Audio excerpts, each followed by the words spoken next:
Assalamualaikum warahmatullahi wabarakatuh. Nama saya Ari Septian, NPM saya 2019 015 00076. Saya dari kelas XY2A BK Ekstensi. Di sini saya akan mengerjakan tugas video kewarganegaraan tentang keadaan Indonesia saat ini. Yang pertama, saya akan membahas tentang keadaan Indonesia saat ini dalam demokrasi. Dalam kurun waktu 2 bulan terakhir, komponen bangsa mulai resah dikarenakan merebaknya virus COVID-19. Keresahan tersebut sangat manusiawi tentunya. Karena jika COVID-19 ini tidak dikendalikan, maka banyak kematian akan semakin melonjak dan menurunnya perekonomian di Indonesia. Oleh karena itu, wacana publik pun mulai dibanjiri diskursus tentang dua isu tersebut. Sementara itu, apa pelajaran yang dapat dipetik dari musibah COVID-19 terkait praktik demokrasi di Indonesia pada khususnya dan tata kelola negara bangsa pada umumnya relatif belum mendapatkan perhatian secara khusus seimbang dari para akademis. Selanjutnya, sistem pertahanan di Indonesia. Sistem pertahanan keamanan yang total atau menyeluruh sifatnya tentu saja bertujuan untuk menghadapi ancaman yang juga sifatnya menyeluruh. Dalam hal ini adalah ancaman apa saja yang diperkirakan akan membahayakan keberlangsungan eksistensi sebuah negara bangsa.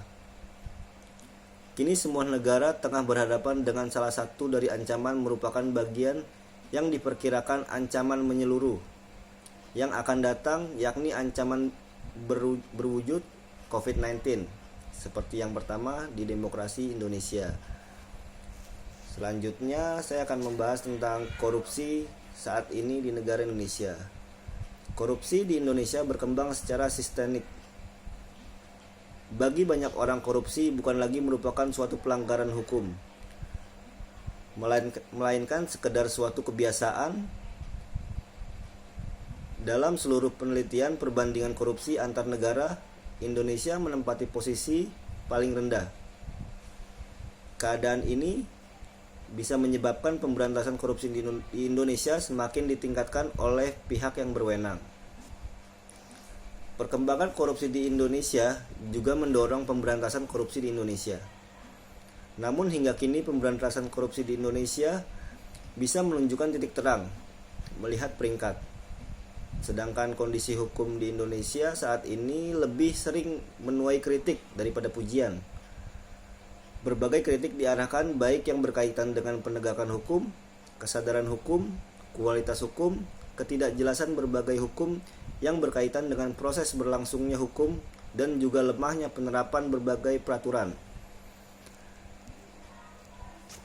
Kritik begitu sering dilontarkan berkaitan dengan penegakan hukum di Indonesia. Kebanyakan masyarakat kita akan bicara bahwa di hukum Indonesia itu dapat dibeli, yang mempunyai jabatan, nama, dan kekuasaan, yang punya uang banyak pasti aman, dan gangguan hukum, walaupun aturan negara dilanggar. Nah, kesimpulan dari semuanya, kita harus bisa menjaga negara kesatuan Indonesia ini, supaya bisa menjadi lebih baik lagi, lebih maju, tidak ada korupsi lagi, dan semoga COVID-19 di Indonesia ini segera hilang, dan kembali normal lagi negara Indonesia ini.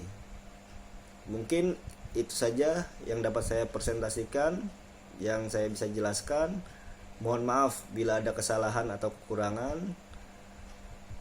Wabillahi taufiq wal hidayah. Wassalamualaikum warahmatullahi wabarakatuh.